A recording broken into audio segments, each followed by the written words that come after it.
Do you want to be more productive and get more done with a baby in tow, but it feels impossible? If so, this video is for you. Today, I'm going to share 5 simple tips to help you get more done when your baby is with you. The first tip is to lower your expectations. The fact of the matter is you are not going to be as efficient and be able to get as much done as quickly as you were able to before you had a baby, but you can still get things done. The second tip is to just get going. Don't wait for the perfect time. Don't wait for the motivation. Just get moving. The saying goes, an object in motion stays in motion. Getting going is the hardest part. If you're feeling overwhelmed, like you don't know where to start, do I do the dishes? Do I start the laundry? Do I clean the living room? It really doesn't matter. Just pick one, maybe the one that's bothering you the most, and just get going. Because often what you'll find is that once you get going and you start doing one task, then it'll kind of bleed into another and you'll just keep on going. The third tip is to do little things as you notice them needing to be done. Don't wait for the perfect time to do those tasks, because with a baby, the perfect time to clean or to do a task does not exist. Before you had a baby, it was easier to dedicate longer stretches of time to cleaning. But if you have a baby in tow, that's just not going to be feasible because there's going to be interruptions, which we'll get to in a minute. So if you notice that the kitchen needs to be swept, just take a minute and do it. If you notice that the laundry is folded and needs to be put away, put your baby on one hip, have the hamper on the other hip, and go put it away.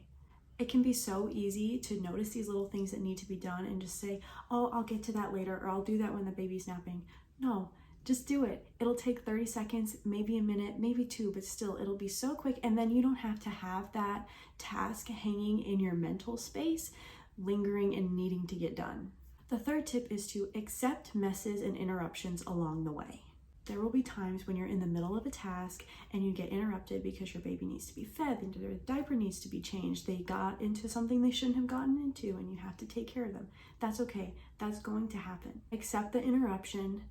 Deal with the situation. If you're able to get back into the task, do it. If not, you can return to it later. The fifth tip is to bring your baby into what you're doing. People have different opinions on this, but I would highly recommend, as much as possible, try not to just scurry around and get a bunch of things done while your baby is napping. Of course, there are times when we have to get things done while our baby is sleeping. The guideline I like to follow is don't do anything while your baby is sleeping that you can do while they're awake. I really like that because it gives a bit more flexibility, because the fact of the matter is there are some things that are easier to do when your baby is awake that you can bring them into, like laundry, cleaning the kitchen. But there are things that are legitimately difficult to do with a baby in tow. For example, filming these videos, I really try and film them while my baby is napping because there are less interruptions, there's less background noise, and I'm able to just really focus. But if you're doing a task where they can be playing near you, where you can baby wear and still get the task done, do that so that it's less that you have to do while they're napping and you have more of a chance to sit down and pause while they're sleeping. My final encouragement to you is to remember that it takes time to get into a groove after having a baby. It took me 3 months after my baby was born to feel like I had any semblance of a new normal. It took me 6 months after my baby was born before I felt like I was really getting into a good groove and was feeling like I wanted to be more productive. Before then, it was kind of just doing the essentials. So if your baby is younger than 6 months, these tips will still be helpful for you, but I would encourage you to give yourself even more grace. Give yourself time and space to settle into a new normal. If you found this video helpful, please like and subscribe. I look forward to seeing you in the next video.